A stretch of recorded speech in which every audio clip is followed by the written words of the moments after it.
Shalom Bapak Ibu yang diberkati oleh Tuhan Yesus Kristus. Jumpa lagi bersama dengan saya, Pendeta Yohanes, dalam program Kamu Adalah Pahlawan.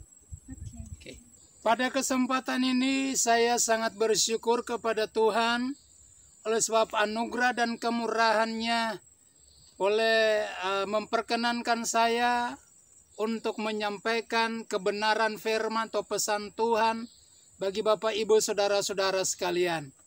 Dan firman Tuhan yang kita akan dengarkan bersama pada kesempatan ini terdapat dalam kitab Wahyu pasal yang ke-21 ayat yang ke-27. Tetapi tidak akan masuk ke dalamnya sesuatu yang najis atau orang yang melakukan kekejian atau dusta, tetapi hanya mereka yang namanya tertulis di dalam kitab kehidupan anak domba itu. Saudara Bapak Ibu yang diberkati Tuhan, kalau kita meneliti bahkan kita memperhatikan ayat 27 dari Wahyu 21 ini, maka di sini terdapat dua tempat yang sifatnya menuju kepada kekekalan. Tempat yang pertama adalah tempat di mana terjadi penyiksaan, tempat di mana terjadi atau ada api dan belerang di sana.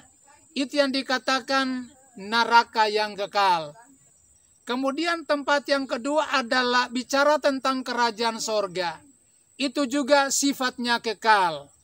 Nah, kita melihat Bapak Ibu Saudara, ciri-ciri orang yang seperti apa yang bisa masuk atau yang dikategorikan masuk di dalam tempat api dan belerang atau api yang bernyala-nyala.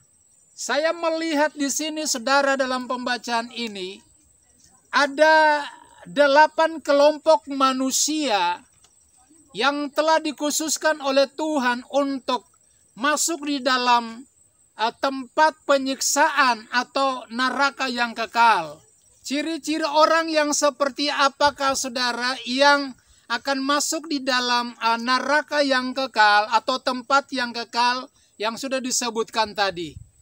Mari kita sama-sama melihat di dalam kitab Wahyu pasal yang ke-21 ayat yang ke-8. Tetapi orang-orang penakut, orang-orang yang tidak percaya, orang-orang keji, orang-orang pembunuh, orang-orang sundal, tukang-tukang sihir, penyembah-penyembah berhala, dan semua pendusta, mereka akan mendapat bagian mereka di dalam lautan yang menyala-nyala oleh api dan belerang. Inilah kematian yang kedua. Bapak Ibu Saudara, tadi saya mengatakan ada kelompok atau ada 8 kategori orang yang telah dikhususkan untuk masuk di dalam neraka yang kekal. Yang pertama adalah orang-orang penakut. Apa kata Alkitab tentang orang-orang penakut?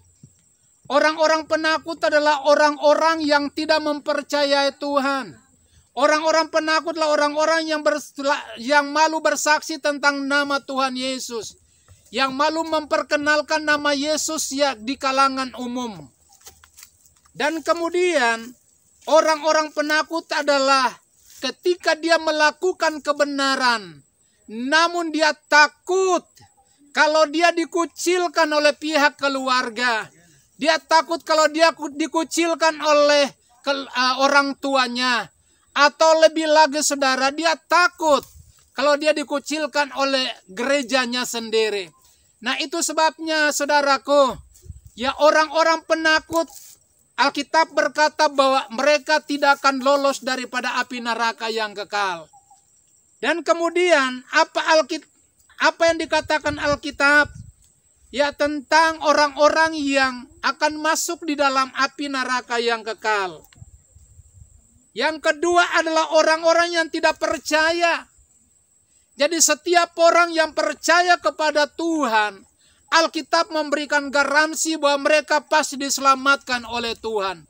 Tapi siapa yang tidak percaya kepada Tuhan, artinya yang tidak mengakui Yesus sebagai Tuhan dan Juru Selamat pribadinya, maka saya mau katakan saudara, dia otomatis tidak akan mendapat bagian di dalam kerajaan Allah. Tapi tempatnya sudah disediakan kepadanya, yaitu di dalam api neraka yang kekal. Nah, itulah sebabnya saudara, mari Saudara-saudara yang tidak mengakui bahwa Yesus datang sebagai manusia, Yesus datang sebagai Tuhan, Yesus datang sebagai Allah, Yesus datang sebagai penebus atau penyelamat. Saudara, ini kesempatan yang baik saya sampaikan. Saya selaku hamba dari Tuhan Yesus Kristus menyampaikan kabar yang baik kepada saudara. Mari saudara percaya sungguh-sungguh kepada Yesus, kembali kepada Yesus. Maka saudara, firman Allah memberikan garansi, engkau pasti diselamatkan oleh Tuhan Yesus Kristus. Kemudian, kelompok orang yang ketiga adalah orang-orang yang keji. Orang-orang keji adalah orang-orang yang kehidupan mereka tidak pernah melakukan yang baik. Ya, hati dan pikiran tindakannya selalu melakukan yang jahat. Hal-hal yang keji, hal-hal yang menyakiti hati orang, hal-hal yang menyakiti hati Tuhan, bahkan hal-hal yang lain yang tidak menyenangkan hati Tuhan. Itulah yang membuat saudara orang-orang keji ya tidak mendapat bagian di dalam kerajaan Allah. Kemudian saudaraku yang diberkati Tuhan, bagian yang keempat adalah orang-orang pembunuh.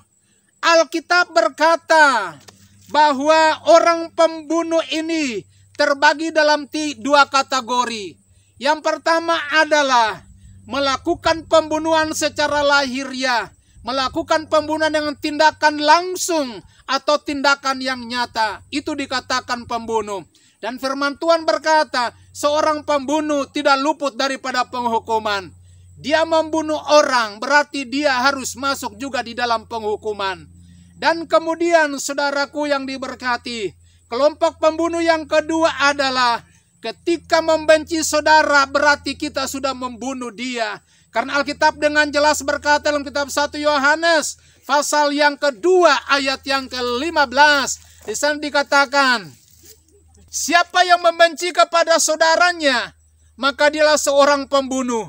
Dan seorang pembunuh tidak lepas daripada penghukuman. Ini jelas firman Tuhan mengatakan, saudara, bukan saya yang mengatakannya. Tapi Tuhan pakai saya sebagai alat dalam tangan Tuhan untuk saya menyampaikan kabar ini kepada saudara.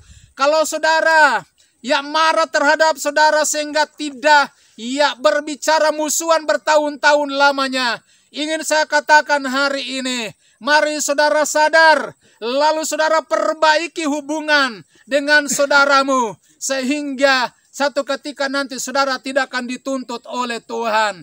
Ya mari sebelum dunia ini berakhir, kita bereskan segala sesuatu yang merintangi kehidupan kita. Apatah lagi dengan saudara kandung kita, saudara dekat kita, saudara tiri kita. Mari saudara, kita harus berdamai dengan semua orang.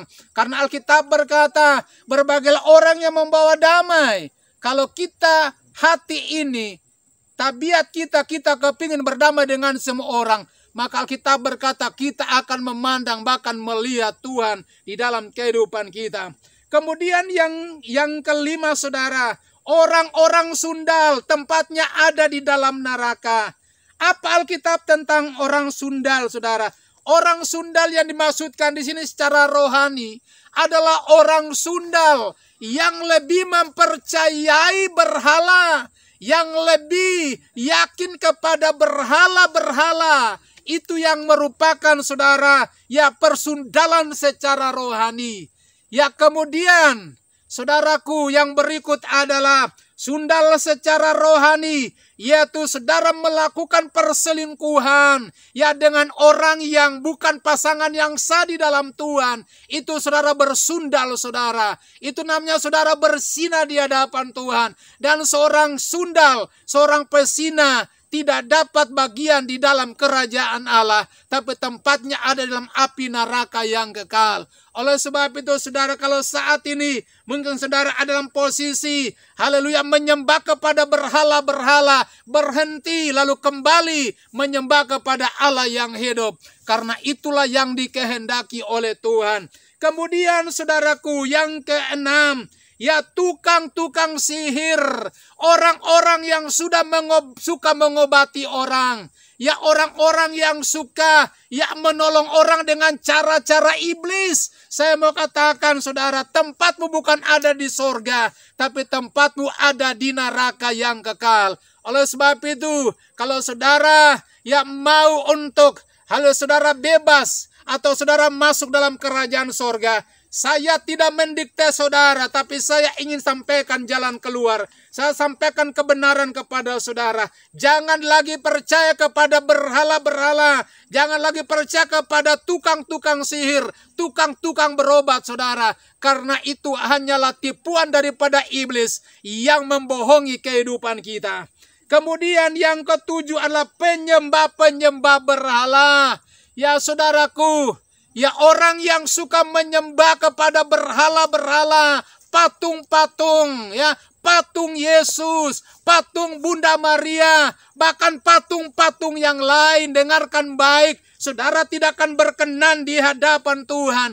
Karena yang Tuhan kehendaki, yang Tuhan inginkan hanyalah menyembah kepada satu pribadi, yaitu Tuhan Yesus Kristus, Raja di atas segala raja. Kemudian yang paling terakhir saudara, semua orang pendusta tidak mendapat bagian dalam kerajaan Allah.